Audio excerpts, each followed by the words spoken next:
Screen पे देखिए question आ गया होगा आपके, आया क्वेश्चन? हाँ सर क्वेश्चन आ गया है। चलिए पढ़ना शुरू करें प्लीज। मैं ट्रांजैक्शन को प्रॉपरली वे में रीड करता हूं, पहले रीड किया जाए। जो इंपॉर्टेंट चीज होंगी बेटे मैं उन्हें हाईलाइट करूंगा, ठीक है? आप गौर से सुनिएगा जी, ध्यान से सुनिएगा प्लीज। कहता है Adhiraj and Karan were partner in a firm. सुन रहे हैं transaction? Adhiraj and Karan were partner in a firm sharing profit and loss in the ratio 3:2। कहता है दोनों का जो रेशियो है वो कितना है? 3:2 है। अधिराज और करण बिजनेस में दो पार्टनर हैं, दोनों का प्रॉफिट शेयरिंग रेशियो 3:2 है। Okay sir. ऑन 31 मार्च 2018, कहता है 31 मार्च 2018 में कहता है the firm was dissolve, firm को डिसॉल्व डिक्लेयर कर दिया गया। फर्म क्या हो गई है सर? फर्म डिसॉल्व हो गई है। बेटे क्वेश्चन में आगे कहता है after the transfer of all assets, कहता है इन्होंने सारे एसेट्स ट्रांसफर कर दिए हैं। मैंने आपको बताया ना कि बिजनेस जैसे ही डिसॉल्व होता है तो बेटे आपकी फर्स्ट जॉब ये होती है कि सबसे पहले सारे एसेट्स को क्लोज करना होता है। लेकिन एग्जामिनर ने साफ कर दिया है कि हम सारे एसेट्स को क्या कर चुके हैं? क्लोज कर चुके हैं, यानी क्लोज करने वाली एंट्री आपको नहीं करनी। Okay sir.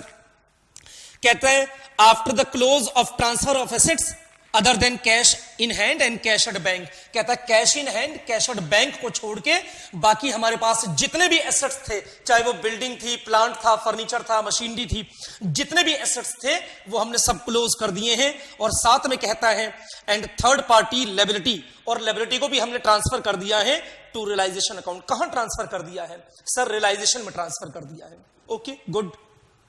The following information was provided. अब बेटे बारी बारी करके एक एक ट्रांजैक्शन आएगी, यानी आप ये मान के चलना कि एसेट्स और लायबिलिटी को ट्रांसफर करने वाली एंट्री बेटे आपको नहीं करनी है। आप ये मान के चलिए कि एग्जामिनर एसेट्स और लायबिलिटी को पहले ही ट्रांसफर कर चुका है, तो आपको सिर्फ अब क्या करना है? सेल करने वाली एंट्री करनी है या पार्टनर टेक ओवर करवाने वाली एंट्री करनी है। और अगर लायबिलिटी कोई है तो लायबिलिटी के पेमेंट करने वाली एंट्री करनी है या पार्टनर, यानी जो बोलेगा वो करनी है। सर ट्रांजैक्शन अब यहां से आती है। पहली ट्रांजैक्शन बेटे आपके सामने है, मैं गौर से पढ़ रहा हूं, आप सुनिएगा बहुत ध्यान से।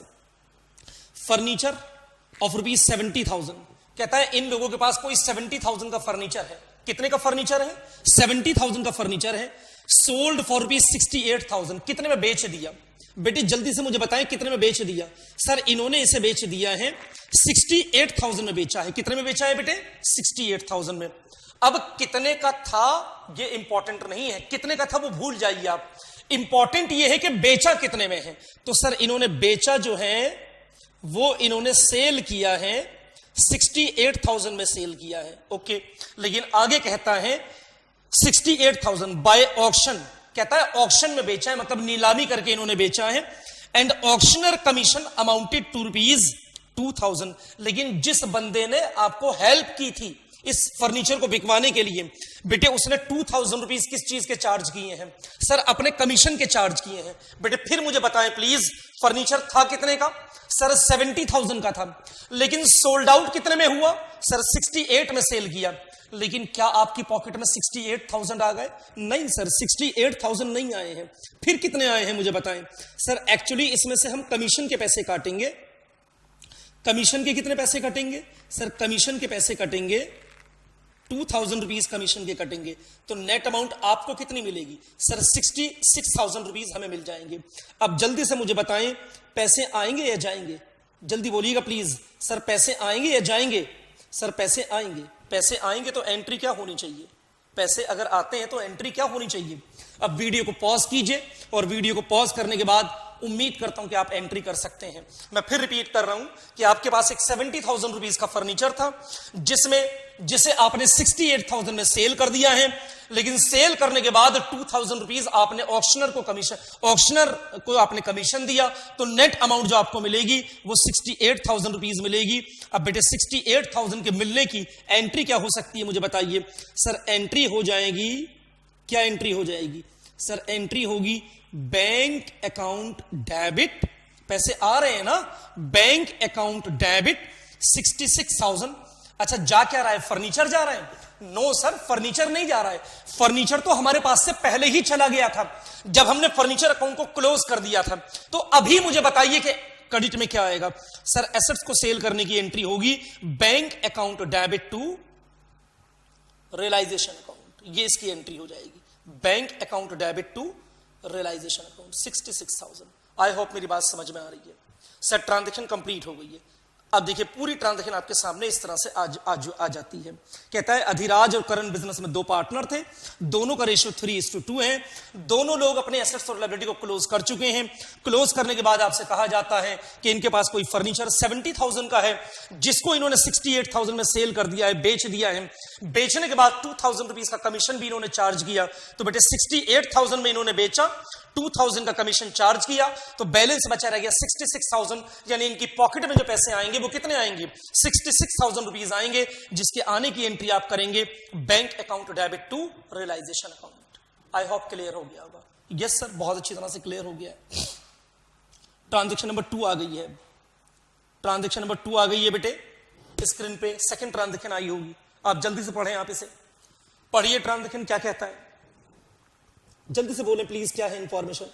सर इंफॉर्मेशन है अधिराज लोन अकाउंट। अधिराज कौन है बिजनेस में? सर अधिराज बिजनेस का पार्टनर है, ध्यान रखना। अधिराज लोन अकाउंट, अधिराज का बिजनेस के ऊपर कोई लोन था ₹35,000, 35,000 रुपए था, वॉज पेड, पेमेंट कर दी गई है। आप जल्दी से याद करके बताएं पार्टनर लोन के बारे में मैंने क्या इंफॉर्मेशन दी थी? सर बहुत शुरू में ही मैंने डिस्कस कर दिया था कि जिस टाइम आप लायबिलिटी को क्लोज कर रहे होंगे, याद आई क्लास या नहीं आई? ये मेरी शायद तीसरी क्लास थी कि जिस टाइम आप एसेट्स को क्लोज कर रहे होंगे तो एसेट्स को क्लोज करते टाइम बेटे तकरीबन मैंने बताया था intangible assets, sorry fictitious assets के साथ क्लोज नहीं होते हैं। उसके बाद एक और चीज बताई थी, पार्टनर का अगर कोई लोन अकाउंट है तो वो भी एसेट्स के साथ क्लोज नहीं होता है।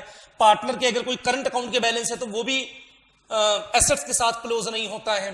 सेम इसी तरह से मैंने लायबिलिटी में भी बताया था कि जिस टाइम आप लायबिलिटी को क्लोज कर रहे होंगे तो लायबिलिटी को क्लोज करते टाइम सारी की सारी एक्सटर्नल लायबिलिटी क्लोज की जाती हैं एक्सेप्ट पार्टनर लोन, यानी पार्टनर का लोन रियलाइजेशन में क्लोज नहीं किया जाता। और मैंने आपको बताया था कि पार्टनर के लोन की डायरेक्ट पेमेंट कर दी जाती है। आप बेटी जल्दी से मुझे बताएं प्लीज, पार्टनर का लोन बिजनेस के लिए क्या है? जल्दी बोले। सर पार्टनर का लोन बिजनेस के लिए लायबिलिटी है। गुड। पार्टनर का लोन बिजनेस के लिए क्या है? सर बिजनेस के लिए लायबिलिटी है। जब आप इसकी पेमेंट करेंगे तो ये पेमेंट क्या रियलाइजेशन के थ्रू होगी? नो सर, पार्टनर के लोन की पेमेंट रियलाइजेशन के थ्रू नहीं होगी, बल्कि किसके थ्रू होगी? सर डायरेक्ट हो जाएगी। दो ऑप्शन मैंने बताए थे वैसे तो, या तो पार्टनर कैपिटल अकाउंट में ट्रांसफर कर सकते हैं या डायरेक्ट पेमेंट आप कर सकते हैं। बेस्ट ये होता है कि डायरेक्ट पेमेंट कर दीजिए। तो बेटे एंट्री क्या हो जाएगी मुझे बताएं? सर एंट्री हो जाएगी, सॉरी बल्कि पार्टनर लोन नहीं लिखेंगे क्योंकि नाम दे रखा है तो नाम लिखेंगे। एंट्री क्या हो जाएगी मुझे बताएं? सर एंट्री होगी Adhiraj loan account debit, Adhiraj loan account debit, और पेमेंट जब जाएगी बेटे तो बैंक से पैसे चले जाएंगे। एंट्री क्या करेंगे मुझे बताइए? सर एंट्री हो जाएगी Adhiraj loan account debit to bank account. आपने नोटिस किया अगर ये लायबिलिटी एक्सटर्नल लायबिलिटी होती तो बेटे मैं एंट्री क्या करता? सर आप एंट्री करते realisation account debit to bank account, ये एंट्री करते, क्योंकि हम एक्सटर्नल लायबिलिटी को पहले कहां क्लोज कर देते हैं? रियलाइजेशन में क्लोज कर देते हैं, उसके बाद ही उसकी पेमेंट की जाती है।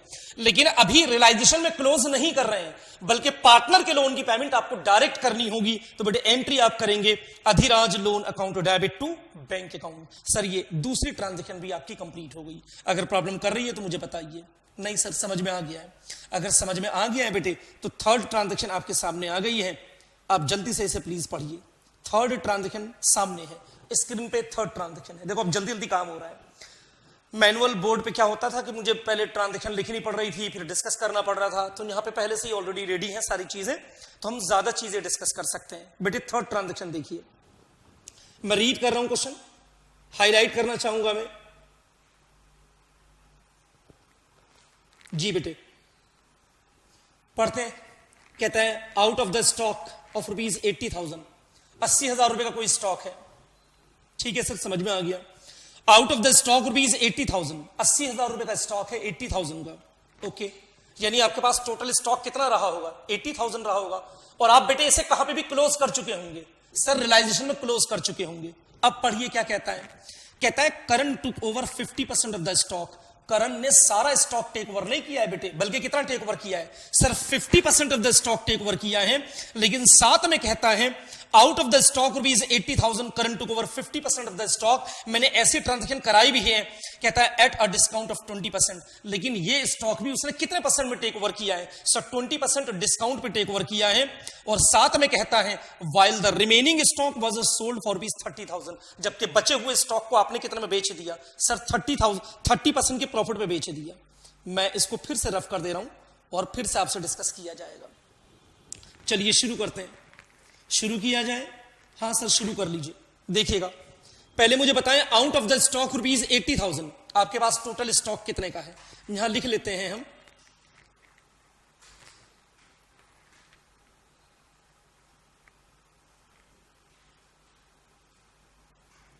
बेटे मुझे बता सकते हैं टोटल स्टॉक कितने का है, सर टोटल स्टॉक है हमारे पास 80,000, 80,000 रुपए। जस्ट अ मिनट, 80,000 रुपए, ठीक है। अब बात क्या कर रहे हैं पहले वो सुन लीजिए आप। कहता है out of the stock of rupees 80,000, 80,000 रुपए का स्टॉक है। कहता है Karan took over 50% of the stock. Karan ने कितना टेक ओवर कर लिया है, सर 50% टेक ओवर कर लिया है। तो बेटे मुझे बता सकते हैं 50% कितना होगा, सर 50% 40,000 हो जाएगा, 40,000 रुपए हो जाएगा। और कितना बचेगा, सर 40,000 आपके पास बच जाएगा। मैं गलत तो नहीं हूं बेटे, समझ में आ रही है चीजें, 40,000 बच जाएगा, ठीक है। अब देखिए हमारे पास टोटल स्टॉक था 80,000 का स्टॉक था, जिसमें से 40,000 टेक ओवर करने की बात कर रहा है। कहता है out of the stock of rupees 80,000 current took over 50% of the stock at a discount of 20%। लेकिन जो उसने टेक ओवर किया है वो भी एग्जैक्ट वैल्यू से टेक ओवर नहीं किया है, बल्कि कितने परसेंट डिस्काउंट पे टेक ओवर किया है, लेस 20% डिस्काउंट। तो बेटे डिस्काउंट कितना हो जाएगा, 8,000 हो जाएगा, 8,000 रुपए हो जाएगा, ठीक है ना। माइनस करके मुझे बताएंगे कितना बचेगा, सर माइनस करने के बाद हमारे पास बचेगा कितना बचेगा, मुझे बताएं, जस्ट अ मिनट। 20% डिस्काउंट हो जाएगा, 8,000 रुपए हो जाएगा। तो बेटे बैलेंस बचेगा 32,000 का बैलेंस बचेगा, 32,000 रुपए का बैलेंस बचेगा। अब जल्दी से मुझे बताएं टोटल स्टॉक कितने का है, सर टोटल स्टॉक है, सर टोटल स्टॉक है 80,000। कितना टेक ओवर कर लिया है, सर 40 टेक ओवर कर लिया है। 40 भी कितने परसेंट डिस्काउंट पे टेक ओवर किया, सर 20% डिस्काउंट पे टेक ओवर किया। तो प्लीज मुझे बता सकते हैं बेटे कितने में टेक ओवर किया, सर 32,000 में टेक ओवर किया। कौन टेक ओवर कर रहा है, सर करण टेक ओवर कर रहा है, फ्री में ले जाएगा। मिस्टर करण क्या ये स्टॉक फ्री में टेक ओवर कर लेंगे, नो सर फ्री में टेक ओवर नहीं कर सकते। एंट्री क्या हो जाएगी मुझे बताइए, सर एंट्री हो जाएगी Karan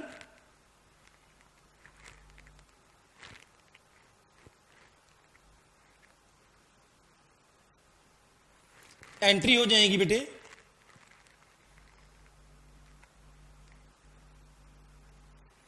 Karan capital account debit to realisation account, ठीक है। कितने में टेक ओवर किया मुझे बताएं, सर इन्होंने टेक ओवर किया 32,000 में, 32,000 में टेक ओवर किया, सिंपल। समझ में आ रहा है बेटे, यस सर। लेकिन अभी कुछ पोर्शन बच भी तो गया है, कितना पोर्शन बच गया है, सर 40,000 वाला पोर्शन बच गया है। इसे इन्होंने कितने परसेंट प्रॉफिट पे बेच दिया है, सर 30% प्रॉफिट पे बेचा है। तो 30% प्रॉफिट ऐड कर दीजिए, सर 40,000 का 30% कितना होता है, बोलिए 12,000 रुपए होता है। 12,000 ऐड कर दें इसमें आप, 12,000 ऐड कर दें तो बेटे कितने में बेचा इन्होंने मुझे बताएं, सर 52,000 में बेच दिया, 52,000 में बेच दिया।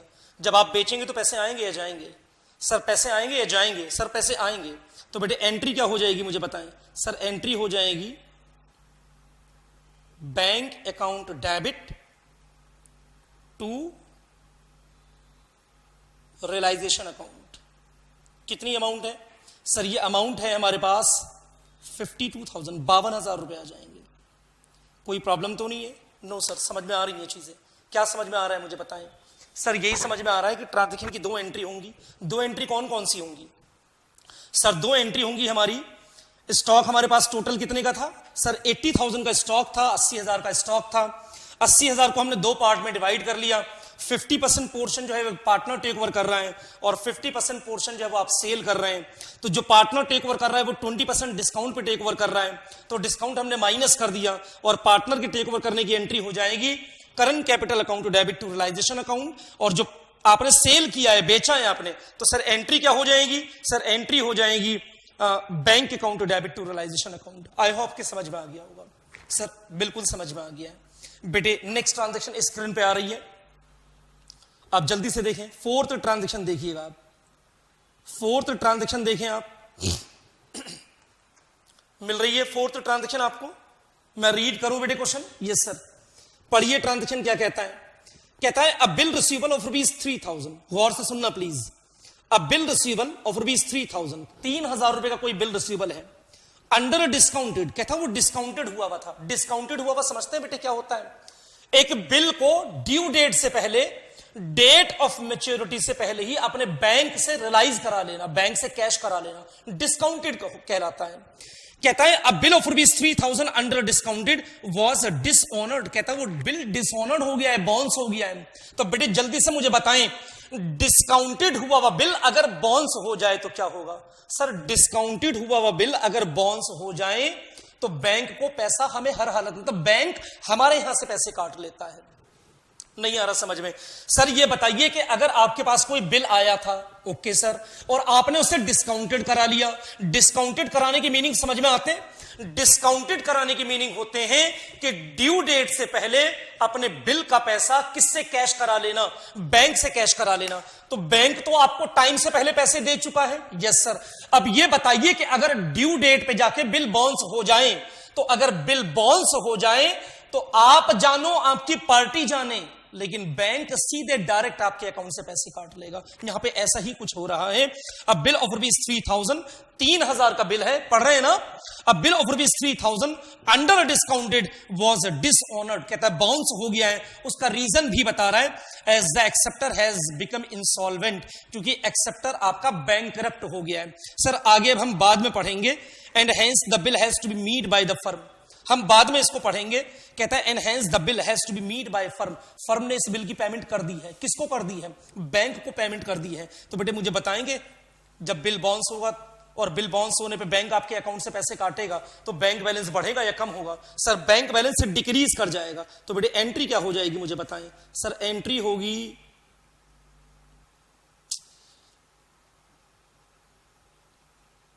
ओवर राइटिंग ज्यादा हो रही है। एक्चुअली भी मुझे थोड़ा सा प्रैक्टिस नहीं है इन सब चीजों की। मैनुअली में पढ़ा रहा था, पहली क्लास हो रही है तो थोड़ा सा डिस्टर्बेंस हो रहा है। एंट्री क्या होगी बेटे? Sir entry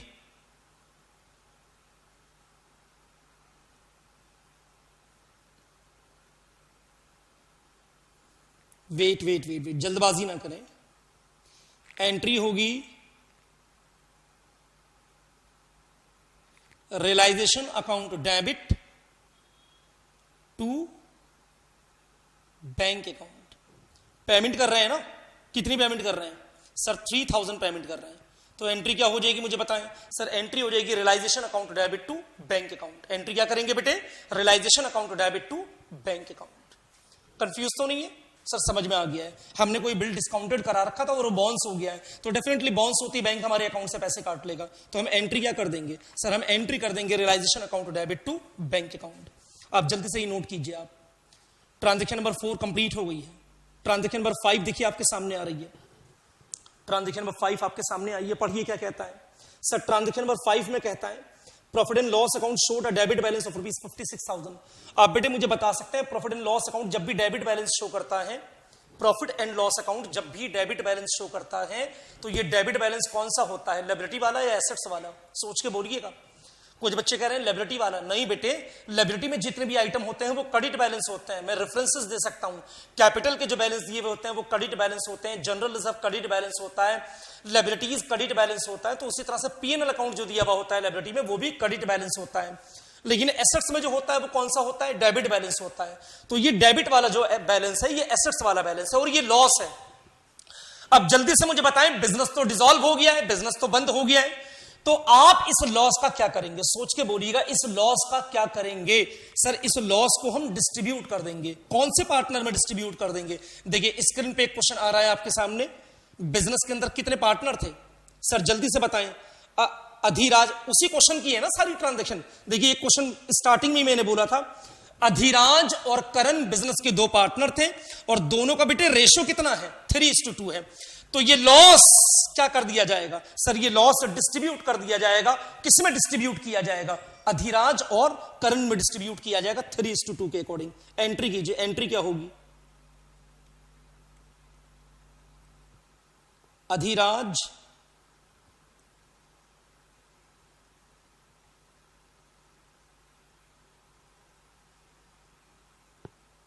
Adhiraj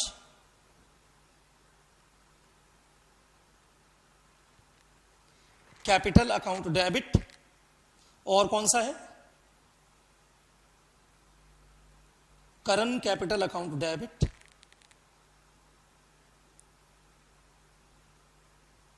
Karan capital account debit to profit and loss account. कितना है बेटे? सर 56,000 है। लॉस को डिस्ट्रीब्यूट कीजिए। 56,000 को आप जब डिस्ट्रीब्यूट करेंगे 3/5 एक को दे देंगे और इसके बाद 56,000 मल्टीपल 2/5 एक से फेस करवाएंगे। तो बेटे प्लीज मुझे वैल्यू बता सकते हैं कितनी आ जाएगी?